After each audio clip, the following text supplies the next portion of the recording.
Mes chers concitoyens, nous sommes ici ce soir pour rendre hommage à un homme, Samuel Paty, professeur d'histoire. Un homme victime d'un crime abominable, au motif qu'il faisait son métier, former les futurs citoyens. Un homme qui enseignait à nos enfants les bases de la liberté, liberté de penser, liberté de s'exprimer. Un homme qui leur inculquait les bases de ce qui constitue l'essence même de la citoyenneté, le libre arbitre, qui suppose la capacité à entendre en pleine bienveillance et tolérance les opinions des autres, fussent-elles heurtantes pour ses propres convictions. Notre République laïque permet, comme le disait Jacques Chirac en 2003, à des hommes et des femmes venus de tous les horizons et de toutes les cultures d'être protégés dans leurs croyances. C'est notre fierté et cela doit absolument le rester. C'est parce que notre République protège la liberté pour chacun d'exprimer ses idées qu'elle impose la neutralité de l'espace public et des institutions, qu'elle permet à chacun de forger ses opinions et ses croyances librement, en toute fraternité. Faire aimer la République, c'est tenir la promesse d'émancipation qui lui est intrinsèque, a récemment rappelé Emmanuel Macron dans son discours sur le séparatisme islamiste, et donc rompre avec les idéologies de soumission, qu'elles soient religieuses ou non. Je ne ferai pas ce soir un long discours sur les valeurs de la République. Elle est notre ciment, notre bien le plus cher, notre trésor partagé dans la bienveillance et le respect des autres, et tous, ici, je pense, partageons cette conviction.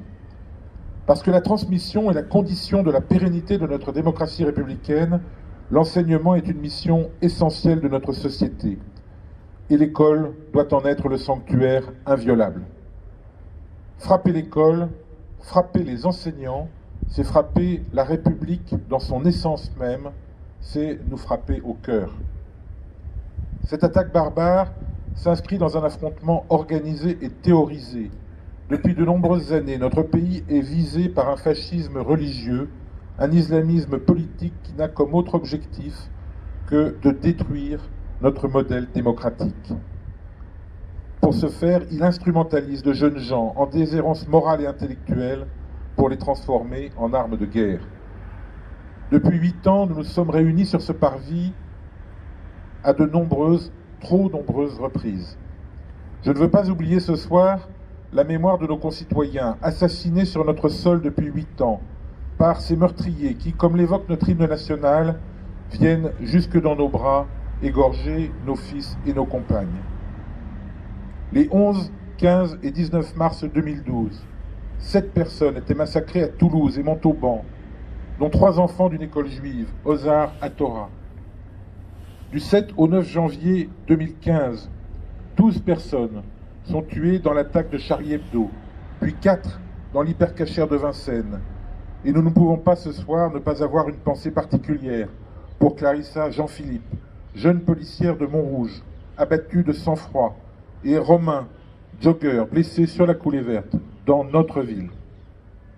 Le 19 avril 2015, Aurélie Châtelain, jeune mère de famille, est abattue d'une balle en plein cœur par un terroriste qui prévoyait l'attaque d'une église de Villejuif. Le 26 juin 2015, Hervé Cornara est égorgé puis décapité avant l'attentat de l'usine de Saint-Quentin-Fallavier. Le 13 novembre 2015, une série de 7 attaques organisées à Paris, au Bataclan et dans les rues des 10e et 11e arrondissements et en Seine-Saint-Denis fait 130 morts et 413 blessés, dont 99 dans un état très grave. Le 13 juin 2016, Jean-Baptiste Salvin et Jessica Schneider, commandant de police, et sa compagne, fonctionnaire du ministère de l'Intérieur, sont assassinés à leur domicile à Magnanville. Le 14 juillet 2016, jour de fête nationale, 86 personnes sont tuées à Nice, qui étaient simplement venues voir le feu d'artifice sur la promenade des Anglais. Le 26 juillet 2016, le père Jacques Hamel est égorgé dans son église à Saint-Étienne du Vouvray. Le 20 avril 2017, Xavier Juguelet, policier, est assassiné sur les Champs-Élysées. Le 1er octobre 2017, Morane Harel, 20 ans, Laura Pommier, 21 ans, 2 cousines, sont égorgées devant la gare Saint-Charles à Marseille. Le 23 mars 2018, Jean Mazière, Christian Medves, Hervé Sosna sont abattus à bout portant et le lieutenant-colonel Arnaud Beltrame est égorgé à Carcassonne et Trèbes. Le 12 mai 2018, Ronan Gosnay est poignardé à 10 reprises dans une rue du 2e arrondissement. Le 11 décembre 2018, Pascal Verden, Anupong Suebsaman, Kamal Nakjband, Antonio Megalizzi et Barto Pedro perdent la vie dans l'attaque du marché de Noël de Strasbourg. Le 3 octobre 2019, les fonctionnaires de police Damien Ernest, Anthony Lancelot, Brice Lemescam et Aurélia Trifiro sont assassinés lors d'un attentat dirigé contre la préfecture de police de Paris. Le 3 janvier 2020, Janusz Michalski est poignardé en plein cœur à Villejuif. Le 4 avril 2020, Thierry Nivon et Julien Vincent sont assassinés à Romans-sur-Isère. Au terme de cette longue liste, n'oublions pas également les nombreux blessés qui portent à vie, dans leur chair, les traces de ces agressions sauvages. Ayons une pensée aussi ce soir pour toutes ces familles et toutes les victimes. À chaque nouvel attentat, les mots s'usent, tandis que notre révolte et notre colère grandissent. François Mitterrand rappelait en 1994 « Notre République est indivisible », c'est-à-dire sans concession aucune quand l'unité nationale est en jeu, c'est-à-dire également laïque, c'est-à-dire tolérante, sans discrimination ni privilège, et toujours respectueuse d'abord de l'école et du peuple. L'heure des concessions doit finir. Victor Hugo, dans un célèbre discours prononcé en 1870, nous rappelait déjà « Étouffez toutes les haines, éloignez tous les ressentiments, soyez unis, vous serez invincibles. Serrons-nous tous autour de la République, en face de l'agression, et soyons frères.